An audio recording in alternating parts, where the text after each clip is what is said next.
Look, listen, Taylor. It's a welcome to everybody. How's it going? It's episode. Hey, hold on, everybody. This is Look, Listen, Cast. Geese, Guyera, Taylor. You know the works. Podcast. It's about Pokemon. It's about other things. Episode. Now, here's the thing, guys. This is a pretty monumental episode number, and I feel like we should have done something special. But it's episode 150. You know, the Pokemon number. Oh no, 151. Mew. All right. Next week. Big old anniversary on account of Mew. Yep. Thank you, Mew. Geese Peep, are you dying? You weren't here last week? Is that a question? What? I'm asking a question in this podcast about Pokemon and other things. You love questions and I'm answering them. Geese Peep, maybe we should say this is a podcast about other things and Pokemon. We tried that. Geese Peep, go ahead. Yeah, I still have a cough I got in LA. Oh my God. I don't know what's going on, guys. Guys. It is now time for the No more first talking, Geese. segment of the week. Peep of the week, what you been geesing, what you been geesing, Peep of the week. Taylor, have I got news for you? I hope it's just more about the donuts and sidecar. No, although I was smart this week, and because that donut is so messy, I got a fork and a knife, so that way I didn't get chocolate all over myself, and I did a great job. So, shouts out. Good job. Shouts out. Taylor? To cutlery. Taylor, you were always going on about, oh, Scarlet and Violet. Oh, I don't really play him. Taylor, you have got to get a Switch 2 because you're going to touch Scarlet and Violet. You're going to... welcome everybody to the first podcast post-Switch 2 releasing. Scarlet and Violet on that system is such a game changer. Not chamber, changer. I saw a tweet, Taylor, that said, Scarlet and Violet on the Switch 2 is a bigger leap in technology than the invention of color television. Oh, it's so true. It runs like a dream. You're going to be so many frames, everything just running, popping in correctly, millions of Pokemon on the screen. You're seeing shinies left and right. It's some magic. Oh. You are going to lose it. You have to get a Switch 2 and you're going to play Scarlet and Violet forever. I'm probably not going to get a Switch 2 until Switch 2 OLED comes out, because that'll be good pacing for me. Let me tell you why. The Neo 3 Alpha came out. I downloaded that. Lies of P Overture Shadow drops at the... oh my god, so sick. At the Keeley's Part 2. Or sorry, Keeley's Summer Edition. Yeah, Keely's birthday party. I'm almost done with Claire Obscura Expedition 33. Guess what I'm halfway through? Final Fantasy 12 Zodiac Age. I'm an idiot. I can't prioritize games. I need to get on a bunch of ADD meds just to get through my games catalog. Too many games. Switch 2, I'm going to do that probably after the Switch 3 OLED comes out. No, Switch. Good. Also, I watched the final season of Handmaid's Tale because I paid for 1 month of Hulu no ads because I couldn't do ads. Hulu, not the correct first word of that sentence. Handmaid's Tale, final season. Good? Yeah, I enjoyed it. I mean, here, guys, look. Have we had some stinker seasons, Taylor? Perhaps. Did I have very low expectations for the final season? Yes. Great way to go through life. Yes. But it was cool. It was fun. Way too big, too unbelievable. I mean, you can't, you brought this up before, Taylor, but the whole, just repeating we have to go back. We have to put all of ourselves in such danger. It's just so unbelievable. It's not. I really clocked out during season 3 or at the end of I think it was the end of season 3. Because Handmaid's Tale season 1, I stand by this statement. One of the best first seasons of a multi-season show out there. It's great. Handmaid's Tale Season 2 focuses on everybody's favorite vessel for character development, Serena Joy. Absolutely. Oh, what's her name? Machen and Mick? No, very close though. On my list of people on the planet, woman from Yvonne Lost. Stratokowski or Taylor loves tall blonde women who star in television shows such as Lost and like Handmaid's me. Tale. Well, no, listen. Juliet's not that tall. Is she? We saw her that one time from afar. In Seattle during PAX, but Taylor was too afraid to say hello. Guys, it's like I can't compete with Sawyer. Taylor, we're off the rails. Let me continue, please. Jeez Louise. I saw the film Ballerina set in it. I think the full title is From the World of John Wick. We present Ballerina. Guys, let me describe Ballerina the same way I described Handmaid's Tale final season. Are there some cool shots in there? Yes. Is there a portion in the middle that it seems like a different director took over and just wanted to have a lot of fun and it was cool to watch the movie? Yes. That being said, it's never a good, we've had this conversation before, Taylor. It's never a good situation when you're sitting there watching a movie or a show and in your head you say the next line written because you can just predict what they're going to say. And that happened the whole movie. And I said, wow, wish the script was better. It's bad because I think you and I both go through movies without, because I mean, everybody has that the one person who's always like trying to guess the next step in a movie. I think you kind of imbibe media the same way I do, where I appreciate being surprised. So if I'm guessing a line in a film, it's not like you gotta do something more unexpected than you're doing it. Yeah, come on, guys. Make it interesting.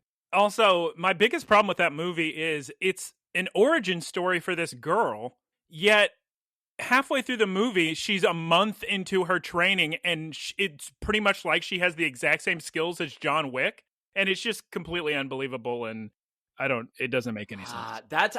When I saw some promotional stuff for it, because it looks really cool, but if you want to see De Armas. Yes, Ana de Armas in something with a bunch of cool purple and red lighting, just go watch Blade Runner 2049. It's fantastic. Everybody loves Blade Runner. My issue was when I was looking at the promotional material and like advertisements and everything, I just kept thinking, I know that you've spent a lot of time building up John Wick. I really hope they're going to make her like a normal assassin that like has a couple mess ups and struggles, and maybe she gets shot in the leg or something. Yeah, in the beginning, army thing. And then they do 1 month later, and she's just as powerful as John Wick, and it's crazy. Okay, here's the thing. I'm going to bring up Mario Kart World as a transition into Geese Peeps, Geese of the Week. But before I do that, we rarely discuss music in Peep of the Week. 2 big albums came out in the same day. You kidding me? Both Mother Mother's album, Nostalgia, and Marina's album, Princess of Power. Both 2 new albums. You can listen if you want. Little Mistake is the best song on the Mother Mother album.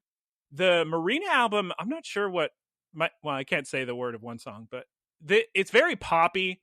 I like it better than her last album, Ancient Dreams in a Modern Land, but it's not as good as Love or Fruit or the older ones. But I'm so back and forth on my album preferences.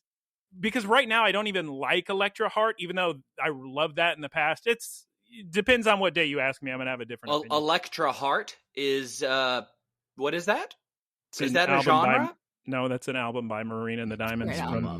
I wish that I looked as good as she looks for being, I don't know, like 40-something. She looks amazing. You want to see somebody who is aging just in reverse? Look up the surfer, Kelly Slater. This dude, okay, I understand when you have like an actor or somebody who's just like, doing like their tan is fake because they don't want to go in the sun because it causes skin damage. This dude is in salt water 24/7. Always sun, always water, no chance for moisturizing. And how do you look like that? Doesn't make sense. Not fair. But yes, I've been playing a lot of Mario Kart World. It's a lot of fun. Geese Peep, take it away with your Mario Kart thoughts, because you've also been playing Mario Kart World. Oh, have you? It's okay. Oh, my God.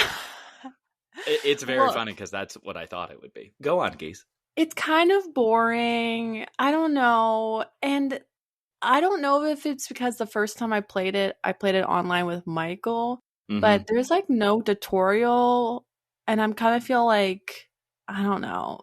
It's Mario Kart. What do you mean? You race. You have fun. I know, but like they don't talk about the bags of food, for example, or that you can like grind on the rails or anything. That's probably in single player. You can press the button for tips. There's a button there, and it says how to play, and it talks about some of that stuff.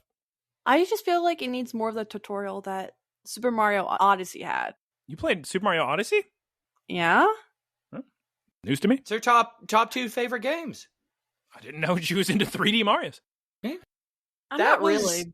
So, okay, you two both play Mario Kart, which I do not play. Is it kind of like a FIFA or an NBA 2K16 where it's like every iteration doesn't, like, it keeps the core very, very similar, but it just updates a little bit? I mean, it's a racing game, Taylor. I mean, you could say that about... I don't play racing games. It's a... It's much more, I would say, much more updated than a FIFA, like a year-to-year FIFA, because there's new courses, there's new powers, new mechanics. Oh, that's sick. Different ways of control. It's completely different than a sports game. I mean, the rules don't really change much in sports. Although apparently they added the three free-fall wine into at some point into 70s or 80s or something. Water polo had a pretty big rule shakeup not too long ago. Well, anyway, what on earth are we going on about? Super Mario Kart, which was your segue from you to Geese. No, hold on. Everybody hold on. No, Geese. Go on, Michael. I was just going to say that we're in a post-media world, and apparently you're supposed to just watch clips on social media that teach you all the secrets of Mario Kart world. Anyway, continue, Geese. Well, when I play Mario Kart, I like to play as Toadette, and I was really excited about the different outfits you can get. So I went all around the map as Toadette, eating the food to get different outfits. But I think there's only like a couple outfits for Toadette versus Peach or Mario. They have a lot more outfits. And I'm just like, guys. Ooh, Nintendo. I hear dollar signs at the door. Some DLC, perhaps? I was driving around and I got food in like the Japan looking area. No, we're not talking. You went over this a couple weeks ago. Shut your hole. And I was hoping, I want to get a little kimono Toadette. And nothing happened. So I was like, okay, well, maybe let's try with Peach. And Peach has a little kimono from the food. But why not Toadette is my question. I know there are at least 3 very cute outfits for Toadette. So we can just look it up, how to get them. And there you go. It's fine. It's fine. There's too much going on the screen. It's Is hard there to... no HUD options? What's on the screen you don't like? No, there's just like a lot of things happening. There's a lot of colors and movement. I mean, you got to use the processing power. Yeah, it's a brand new console. Very exciting. But the best part about Mario Kart, everybody, is you connect your camera, and then your little face is on your little car, and you can watch somebody scream as you hit them with the shell. Is the best part. Yes, that is fun. Okay, Geese Peep, did you have more to say this week regarding perhaps pretzels or AirPod cases? My parents went to Philadelphia for a family reunion, and they brought me back soft pretzels, which was very appreciated. Why didn't you go to the family reunion? That's what I said. They're your family. I need some alone time. What better place than a family reunion? You can sit in the corner and everyone can glare at you. I'm not close with that side of my family. It's just I'm close to the side of the family that is in the area, like the Maryland area. But this is the Philly family. This is the Italian side of the family who live in Philadelphia. Who I'm not. We're Italian. We don't care about family. Yeah. No, it's also the bigger reason why I didn't go is because they told me about it the night before and I hadn't planned. And it was Jesus! Oh, okay. Yeah, that always happens. Just real quick, one of my favorite. I don't remember how many years ago I first saw this, but the very funny post is, our culture's a little bit different. We love our family, we love food, and we love having fun. Anyway, please, yes, continue. Cute case, you say? AirPods? Okay, so... Big news, everybody! Huge news, straight from John Saraby. I went to this company retreat, and it was okay, but I won some Apple AirPod Pro 2. From a raffle. Not even the 3s? But these are the Pro. These are the Pro. These are the latest version of AirPods. Now, the Apple Pro 3s are out. Now, unfortunately, she does not own an iPhone, but please continue. I spent, 10 hours trying to figure out the perfect case to get for these guys. Uh-huh. And I kept hemming and hawing, and I had Michael order them for me because so I share an Amazon account with my sister, and her cart was full of stuff in it, so I didn't want to add. That she was going to bring to the family reunion. Yeah. So I kept sending Michael like, oh, maybe this one. And then he's like, okay, I'll order for you. And I was like, no, I'm still looking. But anyway, I picked out a clear pink case for them. And I was like, all right, Michael, here it is. And he ordered it, and he ordered the wrong one because I sent him too many links. But I ended up in the end, I got the right one. So I don't know. She tells me the link that I sent you to say it's these guys. Go to the ones I wanted. I don't know what to tell you. And so I don't know what to tell There are you. like 800 links. This is a funnier story than she's leading on. She's burying the lead or whatever the phrase is. She tells me Mothering the witness. She tells me I ordered the wrong one, and I say I just ordered the link you sent. But the funniest thing about this whole story is she sends me the link, and I say to her, "This is the ugliest thing I've ever seen in my life. You really want these?" And apparently not. But apparently, somehow, some way, the links are getting goofed. You. What? But okay, nothing. Because at one point I was like, "Oh my god, so cute!" I was gonna get one that looked like sweet and sour sauce from McDonald's, and yeah. I was like, maybe I want to get one that's actually like gonna protect them." And so that's when I sent the really ugly pair. And so I compromised on protection and then also aesthetic. I see. She was also very upset with herself because prior to knowing she would win AirPods, she was in the island nation of Japan with millions of very cheap, adorable AirPod goofball holders. So, tale as old as time, quite the travesty. Geese Peep, did you have anything more to say before we throw it over to Taylor's Geese of the Week? What he's been? No. I got a pair of Samsung Galaxy Buds Pro 3s, which I might be confusing with what you got. What is this, the AirPod episode, the earbuds? I have an issue.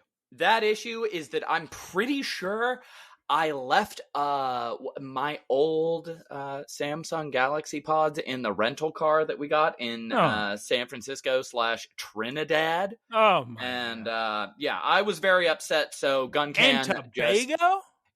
Almost wrong part of the world, but Guncan stealthily bought me Galaxy Buds Pro 3s. So that was a nice little consolation prize. Still a little sore about it. Don't want to talk too much about it. It's rough. It's rough out here. But yeah, these are good. I enjoy them. They have the little extendy bit. So I'm messing around with these, real excited because they have the cool little lights on the side. And I realize, 1, the lights can't turn on and off to the music. 2, you have to hold both buds every time you take them out of the case in order to get them to light up.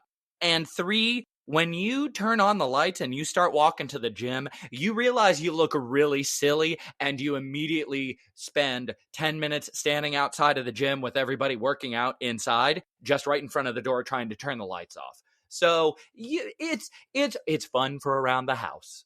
It's like the Skechers light up shoes with the Velcro because you didn't learn to tie your shoes when you were a kid, Geese Pete. I thought that they would be sick and you would be able to turn them purple.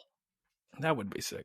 First of all, I did eventually learn because my friend Clara on our way to a basketball game taught me how to tie my shoes in 5 minutes in the car. Oh. Because my dad was in charge of teaching me how to tie my shoes, and he is 1, a bad teacher, and 2, left-handed. So it never went through. He was in charge of it. Oh God. It was scheduled and Claire had to fill in. Claire obscure. Goodness. Well, Taylor, that's nothing of what you wrote on your watch and play, or excuse me, your Geese of the Week. Is there anything else you wanted to discuss? I'm just back to normal. I have 3.5 weeks between Los Angeles trips right now. And going on a trip with people makes it's so difficult. So now I'm back to the gym. I'm back to watching One Piece. One Piece fans still in Dressrosa. Hope you're ready for me to be there forever in purgatory. And I'm back minute of the week. Yeah, Dressrosa is notoriously long in the tooth. And I'm back to my normal diet. It's not great, not fun, but that's fine. Coco Ichibanya in 2 weeks. Also, we are going. I don't know if you're going to be there, Geese, but I think we're going to be in Los Angeles at Pokemon Go Fest this year. Not that that's a location for it, but I'm super excited about it. Are we ready for Poké-news? Poké-news. News of the week. The big news, of course, still is Switch 2's out. Pokemon's incredible. And they've been going so silly bananas, Taylor, with Porygon 2. Because they were real cute with it, you see. right before Switch 2 came out, they had this shiny outbreak of Porygon, the original Porygon 1. And then with the release of the Switch 2, was Porygon 2. Taylor.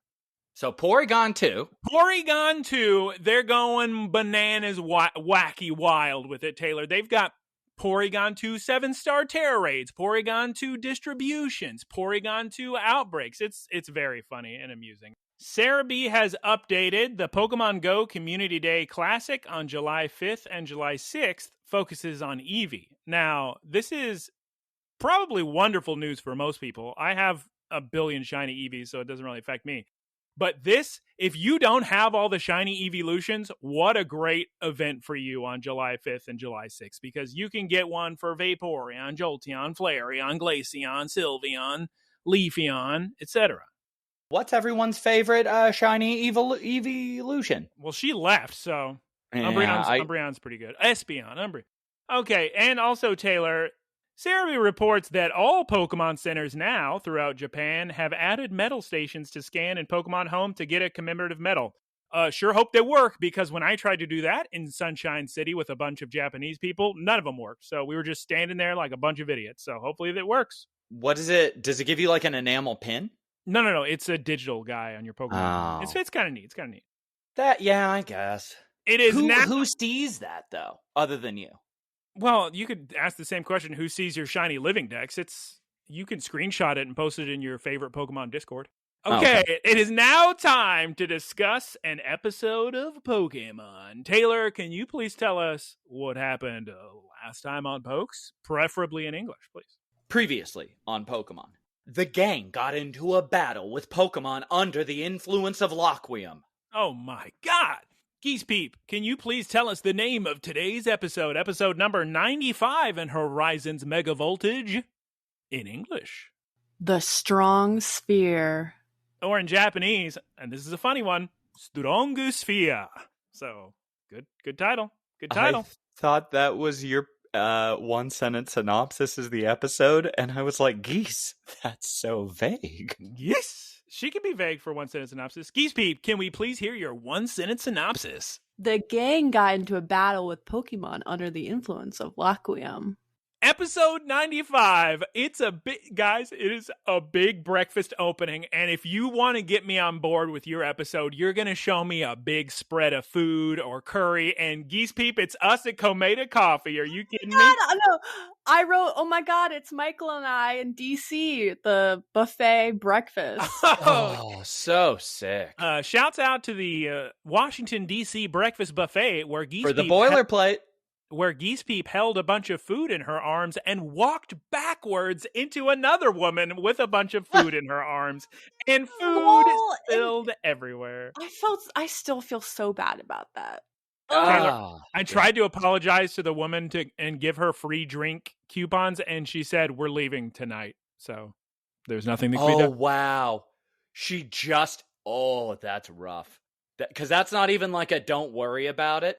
That's like a, you're not giving me enough. Oh, that's right. I mean, Geese, if it makes you feel better, I'm sure that while you have not forgotten about it, the woman has not forgotten about it as well. She tells that story every family gathering. But the good news is it's not as if she just bought a bunch of food. It's a buffet. She can just get the food again. Not the end of the world, guys. Come on. But yes, we've got big Japanese toast, Geese Peep, straight out of Komeda Coffee. We've got coffee straight out of Komeda Coffee, Geese Peep. So apparently we're still in Uirou City. Uirou City is the name of a little mochi treat, Geese Peep, and it's where Molly grew up. So how about that? Where is this? Or the real world equivalent? This is an anime exclusive city somewhere in Johto, so in the Kyoto area. Cool. Ish. So question. Is this the first time we've had a big spread? Well, actually, this might be setting a lot of precedents. First of all, since the season started, have we had a big spread? I don't know. Hey, wait a minute. Have the kids been coffee drinkers? Have they now upgraded to drinking coffee? Little adults. That's a good point.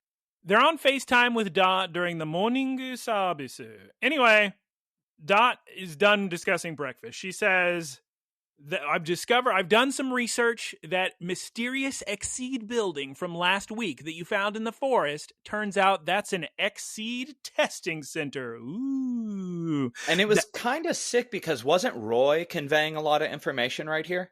No. Was he not? I thought that's who I was listening to.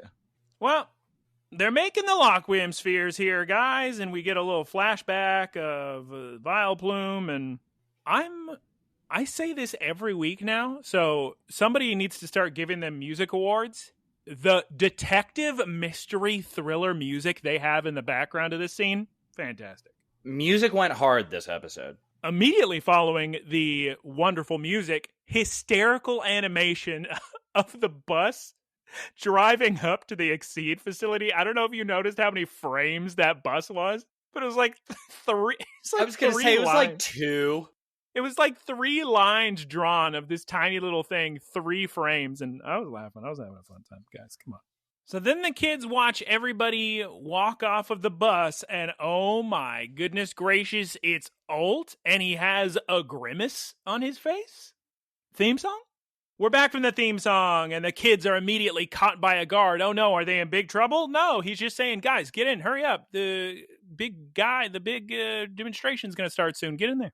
The guard has a Houndour and has purple eyes, so I immediately started writing down all these theories, but I think just purple is a normal eye color in this world. Doesn't mean he's related to a Methio, necessarily. We cut to the inside of the auditorium, and boy, do we have a lot of Pokemon in here, and a lot of people as well. We see a Hoot, a Blossom, a Larvitar, a Marill, a Sentret, a Sudowoodo, Aipom, Farfetch, Politoed, and who's walking in from the front doors but a Swanna? A Swanna with its trainer Dash? You two may not remember Dash, but she's been in a few episodes in the past. She was on the same... the one that failed? She was on, probably, because she's needing help from Laqua spheres, but... Beleaguered by constant failure. She was on the same terrestrial course as the kids. Also, if you recall, the episode where the kids are in that forest with Annihilate and they meet all their doppelgangers... She's Dot's doppelganger. She was the one with the bag. Way. The bag that ripped, remember? With the thing and the Mankeys, and they tied it back up in the forest. That's her. That's that girl. Huh. Anyway, she's not strong enough to beat her friends in Pokemon battles, so she's gonna juice it on up. She's gonna take some steroids with Laqua spheres, guys. My God, you guys. You're telling me they're going to use Laqua spheres on their Pokemon? The exact same Laqua spheres that Spinal used on the 6 heroes, Taylor? I am so happy that we are getting so much sphere time, because I was worried when we first learned about them the last season that we weren't going to see them. Big thing that I was worried about was their presentation to the public. Exceed's presentation to the public was going to be just really heavy-handed. Still kind of worried about that, but I like that they're doing a little showcase. And it's not just obvious propaganda as far as like the public is concerned. The one thing that I was real worried about is that this episode would be nothing but a giant battle showcase. It's a little bit of a battle, but it sure is. But yes, Taylor, the Exceed Corporation is really trying to sell these Laqua spheres, and they're going to do this with an exhibition.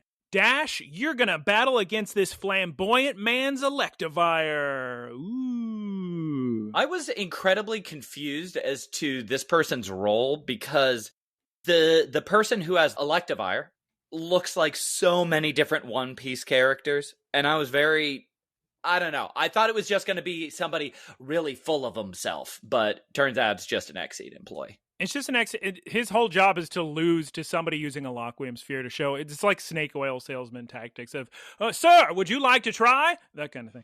Spoiler alert. Spoiler. Oh, very important to note, there's also a Smeargle in the audience, so just so you're aware. Electivire, use Thunderbolt. Swanna, use Water Gun. Oh, no. Because Dash used the Laqua sphere, Swanna's Water Gun is Laqua infused, and it's coming out pink. And immediately KOs, knocks out Electivire, and Dash says, wow, I've never seen a water gun look like that. And the Exceed employee, a little announcer girl, she says, wow, almost as strong as a hydro pump, huh? Am I right, guys? Look how great this is. They're doing a pretty great job of selling this. Spoilers, it's not great. And you know who knows it's not great, Taylor? Alt. Look at his face. He's watching the audience. I was excited to see him in serious mode. So then we get some applause all around. Wow, so impressive. Wow. Oh, we love Laqua. We love Exceed. Oh, my God. But Geese Peep, did you see Swanna's eyes? Tired eyes. Is that a song? Is that a Marina and the Diamond song? I don't know. But when it was fighting, its eyes were enraged. But now, after it's done, it's really wiped out and very tired. It's not doing too hot. I really want to know what they've had 2 years. So that really does seem like a very good amount of time for them to kind of run through some rudimentary tests. Was it 2 years or 1 year? I thought 1 it was. year. Oh, it's only one? Interesting. Okay. So then Liko and Roy meet up with Dash. Swanna, poor Swanna, not doing great at all. They say their hellos. Oh my God, so nice to see you. Dash leaves.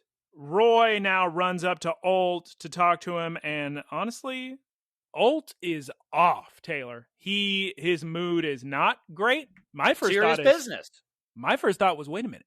Is Alt taking Laqua too? Why is he acting like this? What's the big deal, guys? Come on. I thought he was going to go in and he was upset because he saw the twerps going in and he was thinking, what are they doing here? Could be. Well, actually, I also thought that. Oh, yeah. Because he was doing that face when he got off the bus. It kind of looked like he maybe knew they were lurking around the corner. And remember, when he found out that they were part of the Rising Voltacklers. Oh, yeah. Geese Peep, the announcer lady of Exceed, introduces 2 more people to come up to the stage. Who are they? Coral and Sidian. And the crowd loves them. Oh my God, they're cheering. They love these guys. They're celebrities in these parts. My favorite part of this episode was the big fan of Coral who kept like shouting and was like, go cute little like Sango. This is great. It's they're being silly. It's this I don't know how they're going to do it in the actual dub, but they're just whoever translated this, they're just trying to translate the suffix chan. So they're calling her cute little Sango instead of Sango-chan. It's probably AI generated. Sango-chan. Because Sango, she's always done little cutesy stuff, but you can tell in this episode she has developed a very cutesy character named Sango-chan for all the adoring fans. And yes, she has the biggest fan in the world, Sango Stan, who's just always screaming for Sango-chan. It reminded me of that one K-pop concert where the guy was just dancing his heart out in the background and the lead singer of the group couldn't keep it together and just starts cracking up because they kept zooming in on this guy. He's in like a tank top in his mid-50s just going hard. Heck yeah. And then everybody's favorite fan of all time, person who's very excited about the Avatar in the show Avatar The Last Airbender. Yes, that's exactly who I was thinking about. I feel like it was channeled that for this episode. They just diluted a little bit, but I watched that. What is that? That's a Kyoshi Island episode, right? Yeah. Such a great reaction. And then Sidian locks eyes with Liko. Oh my goodness gracious. Now the plan all along was to have a big exhibition battle to show off how good these Laqua spheres are. So who knows who the explorers were going to battle. But now they've decided their opponents are going to be Liko and Roy. Ooh. They might have just fought each other. Maybe, that's what I was thinking. Alt furious, by the way, about something, and we get a little scene of Chelsea in a control room watching all of this unfold. Ooh. Kind of a weird position for Chelsea to be in. What, as watcher overall? She's always taken that position. She did such a good job with research and such a good job with her mole work that you would assume she would be more than, a glorified producer. No, she's in charge of everything. At this point, Exceed tries to give the kids Laqua spheres, but what do they say to those employees, Geese Peep? They say, we say no to drugs. We don't know drugs. That's right, Geese Peep, they decline. And I was amused by this next scene where Liko and Roy are clearly over Coral's little cutesy act with the audience. But the audience just loves Sango-chan so much, and they hate Liko and Roy so bad. Oh, so good. I was kind of surprised that the Torps didn't get the spheres to research, or at least look at them a little bit and how they functioned. Oh, yeah. Maybe see what Pagogo-chan does, because Pagogo-chan's already out. Yeah, give him to Dot to take a look at. Go Garganical and Glalie! Go Meowscarada and Crocolore! And then, very funny, I feel like we don't get this enough in this show, but wonderful little bit of dialogue between the Exceed employees where they say to each other, well, I mean, if they're not going to use the Laqua spheres, what's the point of the battle? The whole point of this is just to sell the little Laqua muttering. spheres. Oh, it's great. So good. But, I mean, it's still going to work if the kids lose and the other guys use Laqua spheres. It'll still work out, so it'll be fine. It'll be fine, Exceed. Don't worry about it. And then we get a very pointless scene where Ult walks up to them and says, well, if they're not going to use them, I will. And then you think, oh, and he grabs the sphere. And we cut to a commercial break. We're back from the commercial break, and the music is so sick. Once again, English watchers, I'm sorry you get bad music. Japanese watchers, isn't this sick? Bataru Stato! Blizzard, Flamethrower, Dragon Ball Z, Ice Spinner, Dodge it, Blizzard, Salt Cure. Oh my god, Meowscarada barely dodges it, Geese Peep. Meowscarada and Crocolore are back-to-back on the field of ice. Meowscarada, there's only one thing we can do to stop this ice spinner. That's right, we need just trick flowers, flower tricks for days. All over the field, and it works. We knock Glalie out of the ice spinner. Crocolore, quick, flamethrower. The Coral superfan in the audience, just a screaming Sango-chan. So good. Oh my god, Taylor. The explorers are going to use the Laqua spheres. How are our heroes going to fight against this? No idea. They're very powerful now. Yep. Garganical jumps towards them, and Meowscarada pushes Crocolore out of the way at the very last second. One thing I noticed about this episode, I don't know if any of you noticed, did the animators of Sonic the Hedgehog make this? Did you notice how many spin dashes and spin balls everybody was in at all times in this episode? Easy to animate. I guess so. And boy, did they need that skill set. And Garganical, Taylor, look at his legs. They're starting to crack from all this Laqua usage. Oh, no. Now, this was a very interesting part of the episode because I was pretty tuned out for a lot of this fight because it was very boring. But I was watching how they treated the damage from Laqua spheres. And I was thinking, man, Garganical is such a good Pokemon to use to debut this. So my assumption is he was going to win the fight between Sidian and Coral. Coral and Sidian. Sidian was going to win because he immediately starts healing himself, whereas Glalie was just damaged, and it was just sitting on that. And it probably would have at some point either that uses self-destruct, and then it doesn't matter if it got damaged, or Garganical uses recover to heal itself from the effects. I'm so curious if they're going to introduce a mechanic like Laqua and ZA, where you can just heal off the damage, but you're more powerful, but you're constantly draining HP or something. Much to think about. Glalie, you sheer cold! And honestly, right now, Liko and Roy take the little bit of a moral high ground and say, I can't believe you explorers are doing this to your Pokemon with this Laqua. Huh, must not care about him, huh? Look at all this pain they're going through. And they're like, actually, Pokemon love to battle, and this makes them happy. And the crowd is on the explorer side. They keep screaming, yeah, Sango-chan, you're the greatest! Liko and Roy, you're a bunch of doofuses! I would love to get a flashback about the explorers' path to where they are now, because their public image is ridiculously good. Whoever's in charge of their PR, getting everyone behind Sango. Like, this is like Ino levels of fandom. At least with that one guy. Yeah. And then Liko and Roy said, all right, we can battle against this abomination. Let's rest. Oh, no, they're knocked out. Nope, no time. Yep, Garganical's too strong. And I was quite frankly, relieved because I was ready for the battle to be over. Geese Peep. Well, anyway, now we get such an evil act of what I believe to be criminal activity. There's no way this is legal. Sidian and Coral tell their Pokemon to continue attacking the knocked out Crocalor and Meowscarada. And I think, my God. This actually shocked me because it was like, are they trying to kill them? I know. Thank goodness. Roy says, Cap, save them. Use Volt Tackle. Double team.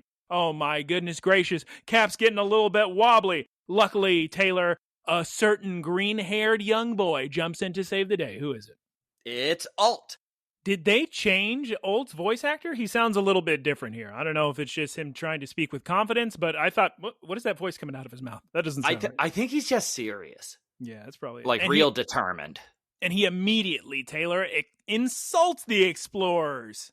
And Geese Peep, he holds the Laqua sphere, and what does he do with it? He eats it on the ground, and it breaks, and he's like, this is garbage.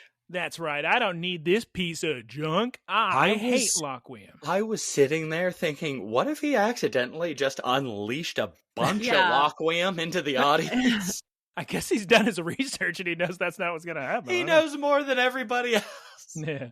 He's been doing a lot of research. The French love this stuff. Sableye, use Shadow Sneak. Did you see Sableye's little pitter-patter run after he uses Shadow Sneak? So little cute. Goblin. Hysterical. It was even funnier when he has this big, like, all this build up, him sitting in the audience being, like, just overcome by consternation. And then he rushes onto the stage, throws down the Laqua sphere, insults the explorers, is big, front and center, uses Shadow Sneak, and it's just like a little poo, poo, poo, poo, poo, and it just doesn't really do anything. I love Shadow Sneak. It did damage. Power Gym. Oh my goodness gracious, they just don't stop with the good music. The music that plays in this scene is very Japanese inspired. There's a hint of Japanese. It's like jazzy, huh? No. It's just no, that was the previous one. Like the Sakura song.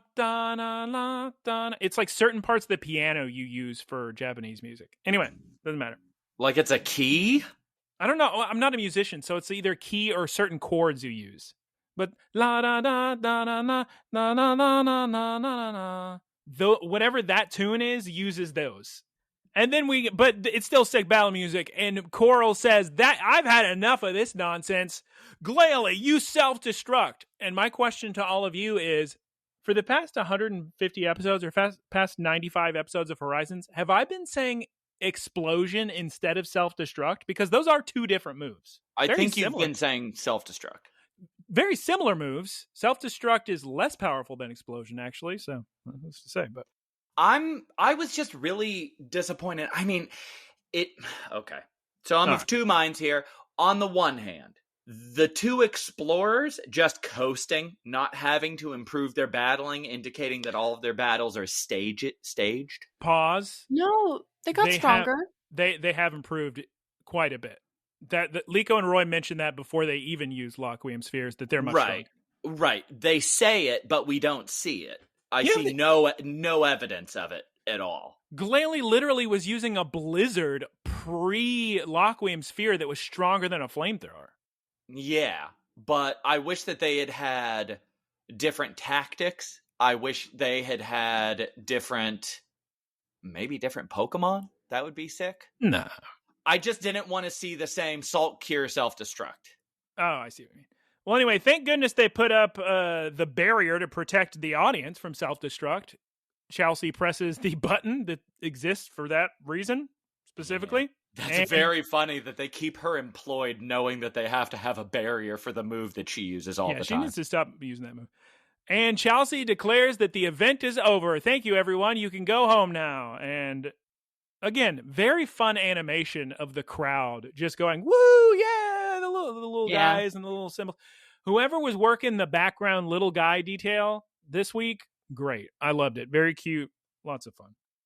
And guys, we're about to cut to one of my top 3 favorite parts of any episode of Pokemon. What is it? It's evening. That's right. We cut to sunset and the kids are running out of the building. The explorers are discussing the events in the central control room. And they say, or Chelsea says, don't worry, Sidian and Coral, as long as we got the public on our side, those meddling kids can't do anything. Then we cut to nighttime. We see that the Exceed advertisement is being played all over the city. Look how great Exceed is. Look at all these great things we do. And Liko and Roy are on FaceTime with Dot. Dot's informing him that the big event today, the big exhibition, it's the talk of the town online, guys. Everybody's saying, oh my God, look how sick. Look how great this Exceed Lockroom sphere is, the strong sphere. I can't wait to buy one myself. Geese Peep. A young boy interrupts Liko, Roy, and Dot's conversation. Who is it? Alt. Team Rock. Almost. I don't know if you watched next week on Pokes, but I feel like the next week we're going to get some Team Rocket style adventures. That's correct. Right as Roy is saying, but nobody's going to believe us that Exceed is bad. Alt pops up and says, I believe you. And for the 15th time in a row, he says, let's journey together. And we'll stop them together. And hopefully Roy doesn't abandon him this time. Please. I wasn't that upset with it just because his demeanor and approach had changed so much, where he was saying, all right, I'm going to do this. Instead of, oh, let me come with you. It was, yeah, okay, I'll go with you. Yeah, that's right, Taylor. Explorers are evil. They're using Lockwium. That's no good. I am still scared of girls, though. And then we see there's a Jigglypuff in the background of the shot. Very, very important to know. Did you guys catch that when they were asking Ult about, like, why were you in such a bad mood? And he was like, oh, something happened on the bus. But we don't know what happened the on entire bus. episode? No, it was motion sickness. No, that's their guess. Their guess was, wait, are you nosh? Do you need a tempo sniffer? And my guess is he had to sit next to a girl, perhaps Dash, and he got a little flustered, perhaps. And I was hoping... I thought they're going to go in the next episode and be like, oh, he overheard people, like, trashing the Rising Volt tacklers. That could be true, too.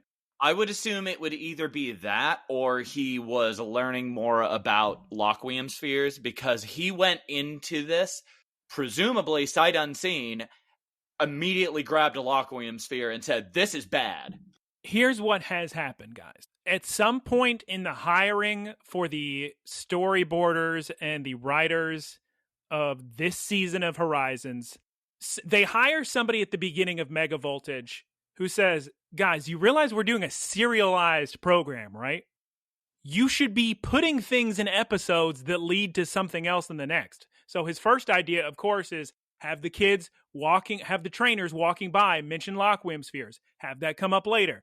Have something happen on the bus with Ult. We'll talk about it later. And everybody said, oh, good idea. Wow, great idea. Everybody. Well, before they were taking the Yu-Gi-Oh approach. Which was? Just nobody talks to anybody else in the writing room. God, Yu-Gi-Oh writing's so good. Well, like I said, let's all journey together, guys. We're going to solve this issue, and we're going to be a team. Sableye, please don't eat Terapagos, for the love of goodness, please. Speaking of Pagogo-chan, he seems to sense something in the distance, Geese Peep. I wonder what it could be. What could it be? Maybe we'll find out next week. And we cut to Mysterious Ruin Cave in Mount Mystery. To be continued. That concludes the episode. Geese Peep, please tell us what happens today in Neato Things Mega of the Week. Mega. Please. Today, we figure out what Absol, the disaster Pokemon, looks like when they Mega Evolve. Very insulting. What? Why is it insulting? Calling it a disaster? No, it's the predecessor to disaster. If you see an Absol, you know disaster is coming. It can predict Absol, disaster. the absolute hot mess of a Pokemon. No, it can detect disasters. He's sick. It may look like it has wings, but that's actually overflowing Mega Evolution energy, making its fur stand on its end. Yeah, people who judge by appearances only.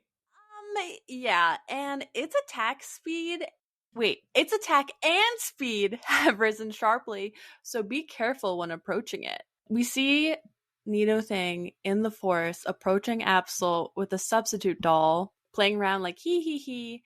And then we hard cut to Absol in its Mega Evolution form, pinning Nidothing down on the ground. And that concludes today's episode. I had a fun time with it. First off, right off the bat, I love the animation, love the music. Unlike Taylor, I was fine with the battles. Loved the Sango-chan mega fan. Hysterical. Oh, yeah. Ult was great. Great to see everybody's favorite character Dash from the forest in that one episode. No, I had a great time with it. Weren't there some laughs too? Were there? Was I laughing? I mean, guys? Songo fan 101. Oh, yeah, that's laugh. That's big laugh time. Yeah, so we're starting easy 9. So I'm going to think about what 9 point I'm going to give. And let's hear from Taylor. How'd you feel about this episode? You know what I'm really curious about? Mm-hmm. I'm kind of curious about what Geese thought about last week's episode. Oh, great question, Taylor. Geese Peep, please, before we discuss this week's episode, how'd you feel about last week's episode? About Vileplume in the forest and Molly and her mom. I really enjoyed that. I really like that. First of all, so many good faces.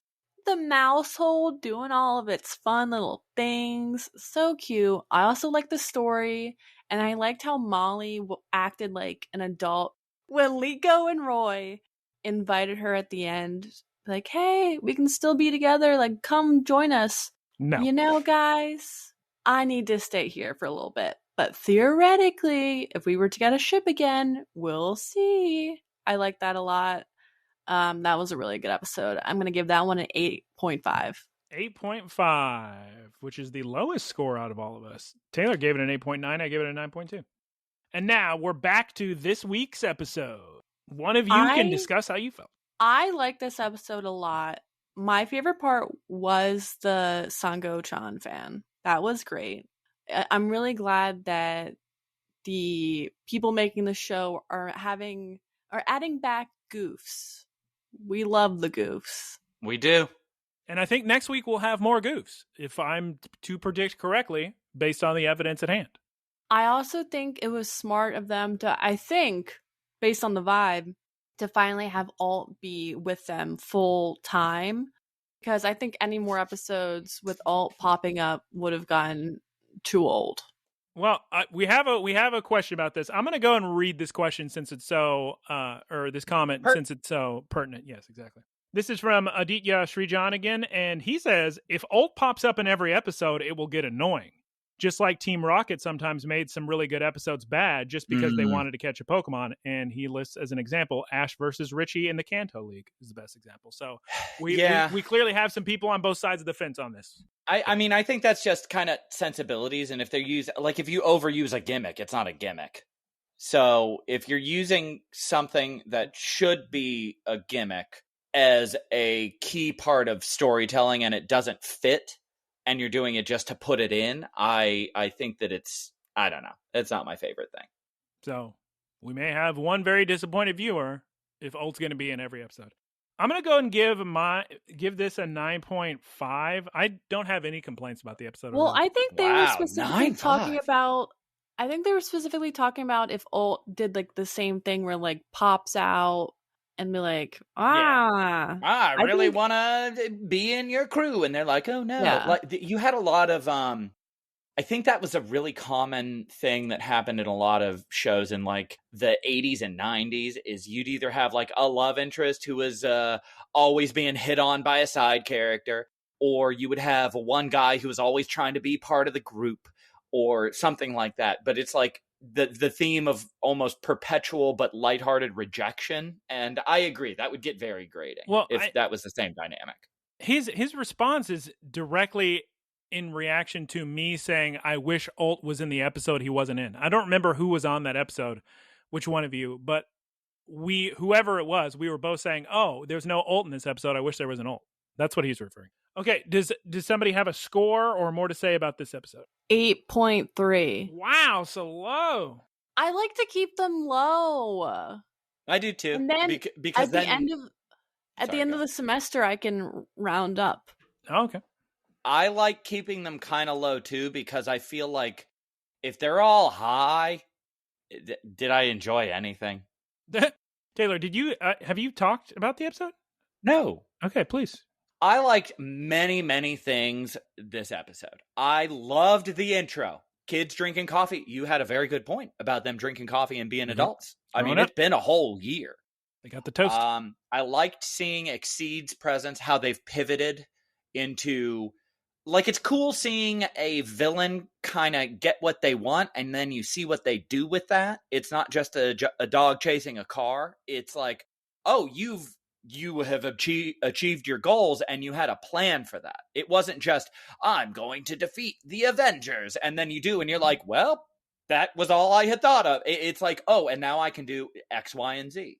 That's really cool, seeing some stuff that's thought out. I liked that Ult made a decision that continued into this episode. They didn't do the little backpedaling where they were like, oh yeah, he was really ready to accept the rising Vault Tacklers, but now he's again needing to be proven, or they need to prove themselves to him. I like that. I hope Ult is a permanent fixture to the party, because I do think he works very well within their group. I think his relationship with Roy is fantastic, and I think he has a very distinct personality that goes beyond just his, gimmick of, I'm going to be part of the crew. Also, Aditya Srijan had another comment regarding the theme of this season's arc about the heroes trying to clear their name about the Rising Vault Tacklers, and we're going to slowly see that across the episodes. Started with Lit and Fan, now it's moving to Ult, and we're just going to try to convince more people about the truth of everything. Yeah, and that's a very good point. I like that. I like that there is a purpose to every episode. Honestly, I'm going to start doing something where I dock a few points, a few fractions of points, every time there's a battle that I just think it's too much of the episode. So this is going to be, I really, really like this episode quite a bit. So I'm going to give it. The whole ground was covered in ice. It was so sick. Didn't you see Glalie, Ice Spinner, Flower Trick? Sick. Cool stuff. If this show had One Piece animators, this would be a very different conversation. But the battles just aren't fun. Don't make me add me another point to make up for your low score. Yeah, you can give it a 10.5. Do you remember when Crocolore was just standing with his giant body while they were trying to hide? And Roy was saying, Crocolore, get back here. Yeah. That was good. It's a great episode. I'm still going to give it a pretty high rating, which would speak to this episode's place in the overall story. Like, I think it accomplished quite a bit as far as just the full arc. I'm going to say it's an 8.9. Ooh, nice. This is a very good episode, and honestly, if you don't mind the way that Pokemon is currently doing battles, and that's not even about creativity, because I do think all of these battles have brought something different to the table, and they're significantly better than last season's. It's just too much. It's too much of them, and they're not well animated enough to make me really enjoy them. I'm just thinking about some of the most recent episodes of One Piece, and how sick the animations are during so many of those episodes.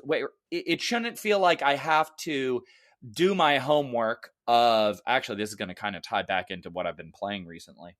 I don't want to feel like the battles are the homework that I have to do to get to the story. The battles should be a reward in and of themselves. I agree. But yes, we've brought up, I've never watched an episode of One Piece in my life, but I did bring up, I don't know, a few months ago, that how sick that clip was I saw of big old giant stretchy giant battle in One Piece, and I thought, oh my god, go watch an AMV of this. Very sick.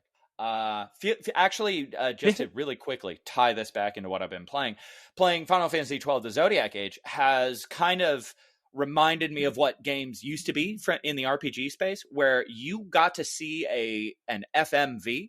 Well, no, not an FMV. Sorry. Is that? That's not live action. That's something. That's what full motion video. An FMV game. That's like live actors. Yeah, but I was at what term would they use for the cutscenes? Yeah, they would just use cutscenes. I thought there was something additional. Okay, so The cutscenes in RPGs like your Final Fantasy VIII is where it really started. Because they had some good cutscenes in Final Fantasy VII on the PlayStation 1. But 8 was where it really got good. And you would sit there and you would hear your PlayStation disc go into overdrive. And it was so exciting. And it was so sick when they played a cutscene in the background but gave you control of your character, so you could walk around the pre-rendered background while the cutscene's happening. Ooh. Very sick. And in 12, you're watching all of these very cool scenes with these. Everything's just fully rendered, and you're sitting there thinking, "This is such a treat." But in this, I'm just like, "Gosh darn it, another fight!" No, these battles are good. All right, guys, that concludes our discussion of Pokemon this week. Sounds like we liked it. Sounds like these two hate battles. Geese Peep, let's take it into the wrap-up. All right. Thank you, everyone, for listening. You can find us at Look, Listen, Cast on Spotify, Apple Podcasts, and YouTube. Please like and comment so more people can find our stuff. Thank you. And subscribe. Thank you to Keith for our artwork. You can find him at twitch.tv/KeithSquared. Shouts out to Professor Ticklebits for the website and the boilerplate. Please recommend this podcast to your, I say friends, families, grandmas, etc. Probably people who are into Pokemon, though we're always talking about other stuff too. So just segment, you can send them the first half if they don't like Pokemon.